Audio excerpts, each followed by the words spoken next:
Hello and welcome to this week's episode of The Insider, brought to you, just for a change, by Vanishing Inc. My guest today is the card magician's card magician. He's a creative and a technical expert. He's created highly original and influential card magic.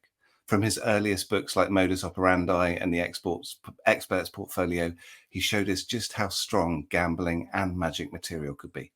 Ladies and gentlemen, it's Jack Carpenter. Jack, how are you? Hi, great, and thanks for having me. Really flattered. Oh, thank you for Thank you. doing it.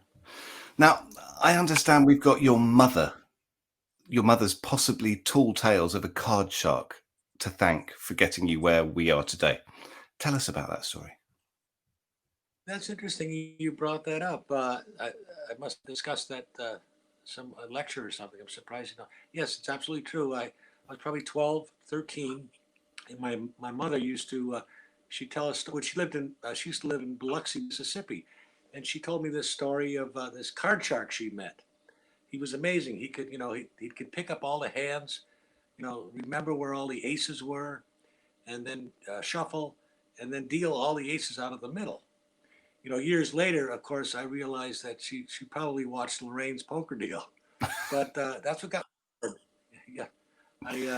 I wanted to be that card shark. I guess my mother, I wanted to impress her too. I guess, but that's when it all happened, and I really got into pursuing card cheating, particularly at that time at a young age, before magic even. So that's true. Yeah. Tell us about the influence Scania had on your formative years. Okay. Here's the deal. When I was a kid, I didn't associate with magicians at all. I didn't know any. It's not that I was unsociable. I didn't know any. I didn't know how to get in contact. This is back in the old days. We didn't have the internet and email and all these things. And so, in fact, I didn't really get together with magicians till after I got out of the service. I was in my early 20s. And anyway, I had gotten a hold of the Harry Lorraine book, the Close Up Card Magic, and that got me really going. And in the course of time from the library, I got the Walter Gibson's Encyclopedia of Card Magic, and in there. But the main thing was I wanted to be like John Scarni because I read his book. I had his book Scarni on Cards. That was the first book I got that got me going, and I learned how to. Believe it or not, I learned how to riffle stack, second deal, bottom deal, shifting the cut from the brief descriptions in that book, Scarni on Cards, and the photo. And I know this it's hard to believe, but I got very competent at doing card table work without any real knowledge of how to perform this stuff, or I still had it in my head that I wanted to be a card shark, a card cheat. And I thought all magicians, you had to know how to do this stuff. Everybody, I read the Close Up Card Magic. I read, gosh, I just assumed all these guys did, riffle stacking, second dealing, bottom dealing. So I would just keep practicing. I didn't consider myself an expert unless I could do it. And of course, when I was about 15, I saw John Scarni on the Virginia Graham show, and he did this stuff, and I was just so dazzled by him. So my early years, I wanted to be John Scarni. That's absolutely true. Jack, you've got a real knack for blending different ideas. Now, when many magicians do this, it kind of turns into a bit of a hot mess. But with you, something special happens. What do you put that down to? How do you approach blending different ideas? Uh, you know, uh, I'm a firm believer that everything that is comes from what came before. And as I got more and more into magic, post Air Force, uh, thanks to my friend Steve Ehlers, who I met in the Air Force, he's the one that really got me exposed to books and things outside of what I was filming. I had what would I have? Garcia's books, $1 Million Card Secrets, Close Up Card Magic by Lorraine, and so as I got more exposed, I started to realize that hey, I don't have to do these things exactly as as they're written, and have an idea. But how does it actually happen? I tend to get a vision of something. Wouldn't it be cool if I could do this in the middle of this or whatever? So it's kind of tough. tough to explain. In a lot of ways, I think a lot of stuff I come up with, I kind of look at it. I come up with solutions that nobody's looking for, so it makes any sense. But in the course of, I get obsessed. I'm an obsessed card guy. I can't stop working on different ways to do different things. You know, not necessarily new effects. Really, I don't really do effect wise. I don't think I do anything that you would classify as a brand new effect. I kind of focus, as you said, on the technical side and come up with ways uh, to to affect what I see in my head. You know, does that make Sure. any sense? Maybe you. It makes absolute perfect sense. Um, you've talked a lot about your love of books. What are some books that you think every magician should read? Well, very good question. The big game changer for me was Darwin Ortiz. When I got on the service, and as I mentioned, Steve Ehlers was a big influence in getting me to meet other magicians, and that he's the guy that got me set up. I met thanks to his, you he would bug these people. Jimmy Grippo, he set up a meet with Derek Dingle. I got to meet Derek Dingle in New York, sit down with that guy while he down to Fifth of Scotch in New York City. Spent a lot of good time with Jimmy Grippo, and so when I was, I'd say, how old was I? It was still in the '80s, and Darwin Ortiz, uh, the guy who turned me on to his stuff was a guy named Tom Gaudette from Connecticut, another guy that really got me going on, I think, on the right track. And he was a student of Darwin and also Marlowe years before at the same time. But Darwin is the one that got me going. And that when his book came out at the table, Darwin Ortiz at the table, at the card table, was it was just life changing. For the first, I did all the gambling stuff. I did, it was a terrible thing to watch. If I look back at myself back then, you say I would do. Okay, look at this. Look at me, and I would rip off a bunch of riffle stacking, center, the seconds and bottoms, and had no structure. I had no form. It was impressive stuff, but it was over in a flash, and it didn't touch the surface as to what you could really do to impress and entertain an audience. And Darwin's book at the card table put it all together for me. I said, "Oh, this is it. This guy, every trick is what you'd call a closer. you know, Anywhere you get stopped in your act, you did a closer." And it was so well structured with things that I really cared about. No angle problems, practical, and just butt kicking stuff, all with a gambling theme.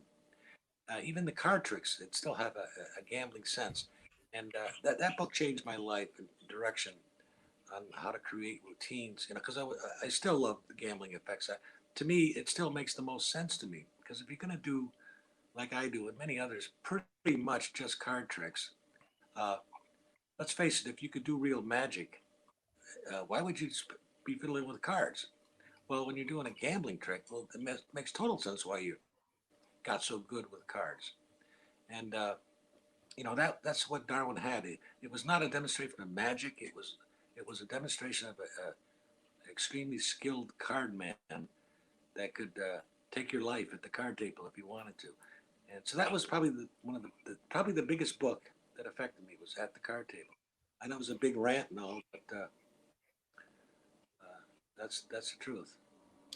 Why do you think books are the best source for learning magic? Oh my goodness, I probably can't add more than other people more knowledgeable and more as far as. But I think the obvious thing is you learn the technique uh, and the methods without being exposed to someone else doing it, and so you're not. I don't want to say poisoned or prejudiced on how to handle a thing. You tend to develop your own technique, your own style. You're not trying to duplicate what someone else does. I think that's the major advantage of learning from a book. You become who you are because you have no choice. Now, in the '80s, when they started coming out with videos, it was a real epidemic of people doing line for line what Phil Harris did and some others.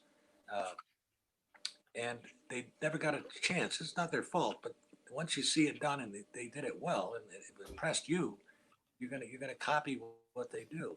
In the old days, we didn't have that. You had a very distinct difference between magicians and how they handled cards and how they presented themselves. Again, another. I hope I made that point. It's more rambling. No, it's far from rambling, far from rambling. Now, a number of your effects involve really interesting stories as a hook. For you, what comes first, the story or the trick? Uh, I let me think about that. I think probably I always start out. There's something technically that I've stumbled across or like to exploit, and then the next thing is how am I going to make this entertaining? How am I going to get this uh, to be absorbed, accepted by an audience? And then the story comes, the plot or the presentation. I think generally with me, but that's not necessarily a good way to do it. Others, and sometimes very rarely, occasionally, I get an idea of a plan of a presentation and then work on it technically. But I think most of the time when I'm fiddling around and playing with moves and I stumble on something I really like, so I got to build a routine around this, a core. And that's what happens a lot. I'll find something I really like. Like recently, I just came up with a version of the Daily Aces, and what it was I stumbled on this great way to do a visual change, and then I went and wrapped a routine around that, and made that the central part of it, so to speak.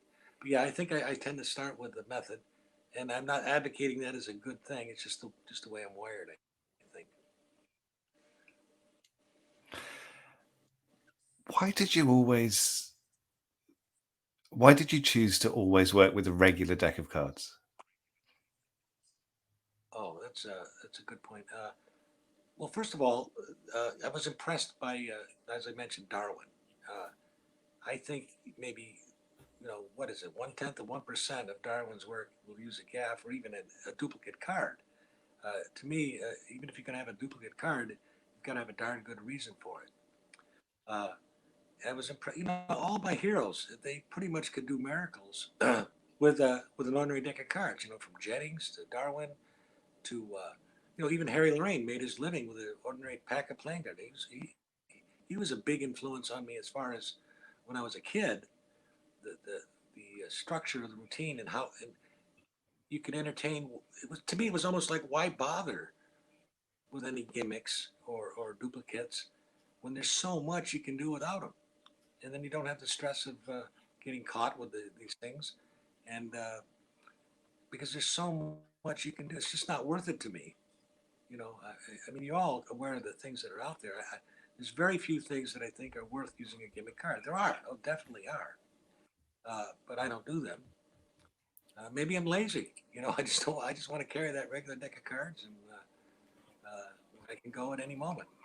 I think actually it's the opposite of lazy because quite often a gimmick will do a lot of the work for you, whereas you're there doing the actual hard work. Well, that's funny because I don't consider myself particularly organized as far as setting up a show. Making sure what's in what's pocket and what's in that pocket, and I got to make sure I have this card over here, and I'm going to ring in this deck over here of Svengales or whatever you're doing. That to me is more work than sitting down and practicing and getting the effect that I want with a deck of cards. Another thing I do that maybe a lot of people don't do is I like to develop routines when I got an idea for a trick. Let's say an ace assembly. I've experimented with them all my life, but my thinking had always been uh, come up with one routine that works under all conditions. Now you'll meet some magicians that say, "Well, I have this method I use for this occasion, or when I'm standing up, I use this method, and I have this method when I'm surrounded, whatever, and this one where people are just in front of me." That's another example. That I'm too lazy for that. I can't maintain four different ways. I try to develop routine that will work under any circumstances. So you'll even see me. I joke around about the gambler's cop. I'll say that's for pussies. It's not. But the fact is, it's a move that in a lot of occasions, depending on how you are at the table, you can't do with a guy standing behind you. You got to. So I tend to go with classic palms, things that I know I'm not going to get caught surrounded. I became obsessed early on. I think probably due to the Scarney effect, the gambling influence.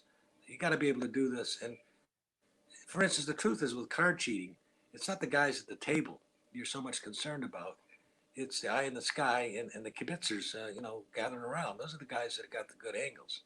So early on, I got obsessed with the idea that it's got to be angle proof. And yeah, so I know it sounds obsessive, but to me, it's the opposite of lazy. It is lazy. Excuse me.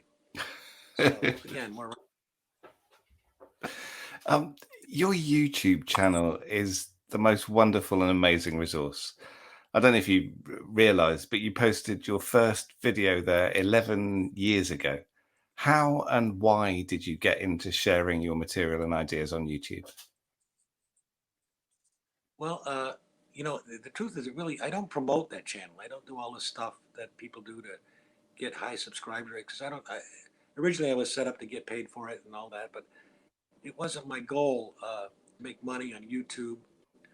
And so I don't do any of the things they have where I can get, 30,000 views if I do all this interaction, networking with other people and promotion. I use it it started out to me as a great notebook. Again, Mr. Lazy. Now that we have this, I don't have to write it down. I can record uh, ideas and tricks. And pretty much the people that see my stuff are guys that either stumbled on it, mostly magicians. And, but even then, I reach a small amount of magicians, I think, relatively. Uh, and I bypass a lot of laymen deliberately, obviously. And so it's like a notebook for me, and I can go back and I had an idea, and then 3 years later I go, oh, let me go revisit that. Sometimes I have trouble reconstructing it if I didn't make an explanation video, but generally I can see the routine and remember what I did. It's a great notebook. It'll be there forever. I'd say more than half of what I put on there is not visible to the public. They're unlisted videos, but I put a lot of stuff public and let guys look at it, and play with it if they're interested. But those unlisted videos, you do share in other places. Over at the Magic Pebble, you don't just show Yeah. your moves and tricks very regularly. You tip the work as well. Why do you do that? Well, why do I do that? I don't see why not. It's not like they're not they're not something that's that the world. This whole thing about secrecy. I'm one of those people that feel the best way to keep a secret is to publish it, and it's kind of true. Uh, you can try, you probably do this yourself. Take a trick that you haven't done in years, or from a book, or even learned on a video, and show it to your buddies, and they'll go, "Oh, where'd that come from?" And there's just so much volume of material. Uh, I don't have a feeling of like I'm giving away any tricks or anything. As I said, I have a very low, it's not a big promoted channel. So the people that I care about get to see it pretty much. And the rest, I'm not like exposing. I never do explanations of any kind for the public, of course. I just did one card spin, I think, years ago, explain that. But is that what you're getting at? Do Yeah, you yeah, feel like yeah. it's a exposure? Or? No, no, no, not at all. Not even slightly. I think it's lovely that you share the stuff with the guys and ladies on the Pebble. It was just No, a no, no. why you feel why you do it. Well, the guys on the Pebble, I think most of there's only a few guys interested in what kind of stuff I do anyway. So, Oh, I don't know. You get a lot of comments uh, when you post something, Jack. A lot of comments. I'm, You're really well known for your soft touch with a deck of cards. Why do you think that's important? And when did you realize that it was important? oh, gee, again, going back to when I was young, and I got, very severely impressed with the necessity of naturalness and avoiding suspicion. So I think it stems from that. Uh, I try to work everything into the way I really handle a deck of cards. If I didn't know a thing about cards, sleight of hand, but I was a competent, dealer in a game or something, could shuffle, but uh, little things that bother me. But we're all guilty of doing them anyway, occasionally, and I do too. Uh, Like nothing horrible than watching a pickup at the back for a double lift. Little things like that. They fly right by laymen, I know, but those little things add up, and I think you get an effect, much better effect on an audience when they all they see is the way they would have handled the cards, you know. So I hope that helps. Have you got a regime when you practice? How do you practice? Well, when I was younger, when I was a kid and middle aged, I would actually say when I was a kid, I would practice 12 to 18 hours a day, and just nonstop. And it's, it's probably not healthy at all. I would just couldn't live without those cards in my hand. I've always been dismayed when I hear someone say, "Well, I try to teach them a sleight," and I said it's going to take a couple days of practice or maybe a month or whatever. I've had friends that go, "Well, no, I can't do that. My finger won't do that." I said, "Well, yeah, I know, but they will if you just keep doing it." And to be surprised how many guys don't enjoy practice. If you don't enjoy practicing, I don't see how you could possibly get any good. But there are some that don't enjoy practicing. It's like work to them. So I love practicing. So all through my young adulthood, and I would always be practicing. And but it is good. And whatever I was working on, if I would do riffle stacking, I would do a regimen, just repeat it over and over again. Second dealing, drill down to the whole deck. Uh, and I it was never a burden to me. You know, I practice less today. I'm spending more time. I'll individually practice something I'm working on, and then of course when I'm out of practice, if I have to do a show, which is very rare now, uh, I have to actually go back and practice the set, make sure I can do it. So that's how my practice is today. Old Sure. man practice. I don't know whether this is a question you can answer, and it could just be a one-word answer, but I'm going to ask it anyway. Have you ever cheated in a money game? No, I'm not a card cheat, and I, I don't have the hairs. Do not have the hairs to do it. I have cheated accidentally. You know, when I was uh, before we released Modus Operandi, I would practice the moves at the card table. So Diamond Lil's a couple of great card rooms they had in the old days before they brought in what they call center dealers. I always thought that was funny, but the house dealer. But we would just pass the deck around in the card rooms in Seattle area, outside of Seattle. You would pass the deck around, and you'd play Texas High.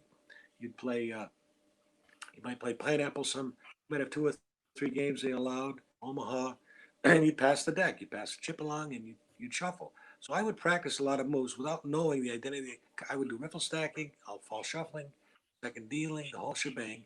But I didn't know the identity of the cards.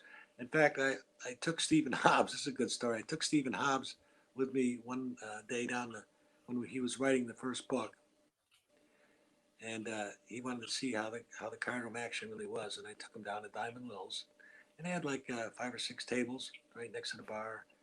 And so I said, okay, you're going to buy in, buy a rack, and just be tight, play tight, don't throw away your money. So we each bought a rack, and I sat at the table, and he watched me do the moves and stuff.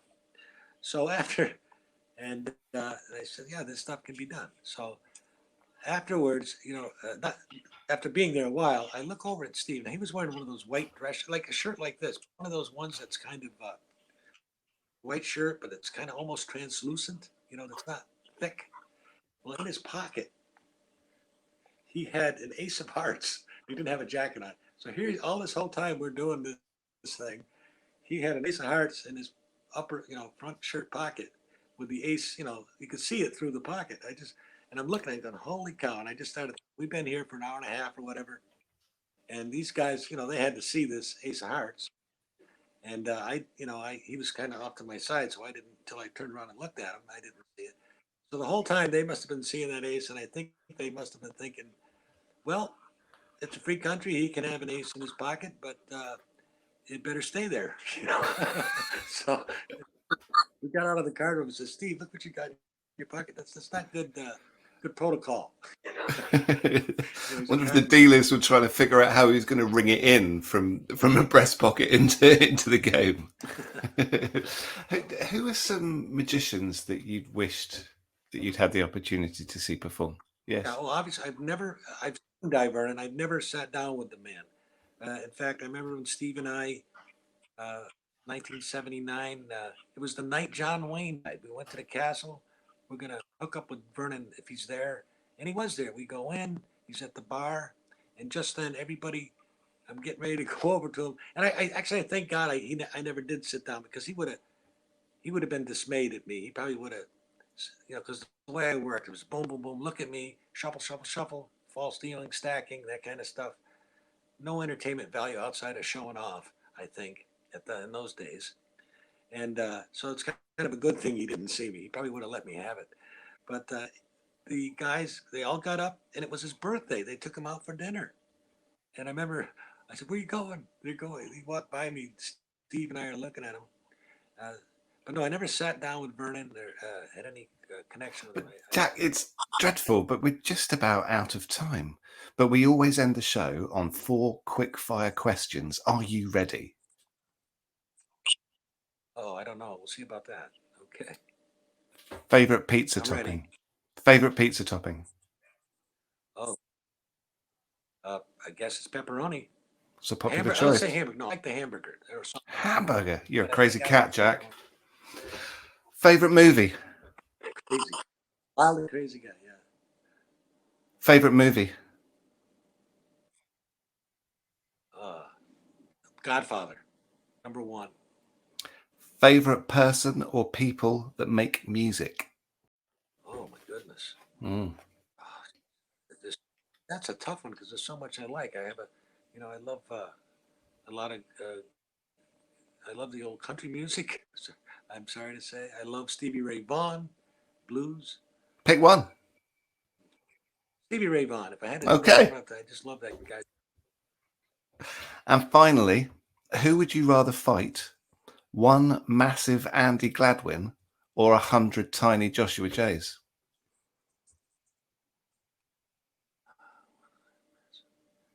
I think I'd go with the massive Andy Gladwin. Yeah, definitely. Jack Carpenter. It's not massive. It would make it. Yeah. Jack Carpenter, thank you so much for giving me some of your time this afternoon. I really, really appreciate it. Thank you. I appreciate it. I hope I made some sense at all. I think I'm just rambling. I like very much. I like rambles, and you made perfect sense. And I'm glad I got you out of your hike. Okay. Thank you. All right, Jack, you take care. You saved me that one. You owe me. All right. Thank you very much indeed, Jack. I really do appreciate it.